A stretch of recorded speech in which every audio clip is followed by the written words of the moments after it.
I was the perfect son until I stopped asking for permission. I grew up thinking my mom was my best friend, until I realized I was actually just her favorite project.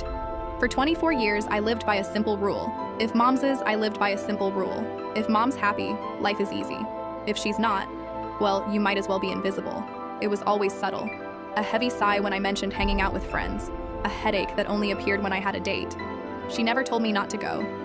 She just made sure I felt like a monster for leaving. Then came the big promotion. It was 3 states away in Chicago. When I told her, the air in the room just vanished.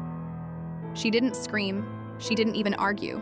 She just looked at me with those watery eyes and whispered, "I guess I'll just have to learn how to be alone." For a week, she went completely silent. No texts, no calls, total radio silence. Usually this is where I'd cave.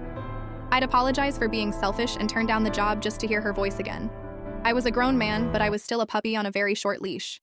But sitting in my dark apartment, I had this terrifying realization. Her love was actually just a transaction. As long as I followed her script, I was the golden child. The second I stepped off stage, I didn't exist. So I did the unthinkable. I stopped chasing her. I moved to Chicago without asking for her blessing. I didn't call to check in every night. The first month was pure agony. I felt like I was detoxing from a drug. Then the messages started. Angry ones, sad ones. How could you do this to your own mother? I finally picked up the phone and said the hardest 6 words of my life. I love you, but I'm done. The silence on the other end was different this time. It wasn't a tactic.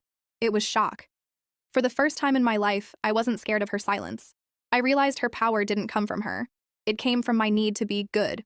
Once I stopped trying to be her perfect son, I finally started becoming my own man.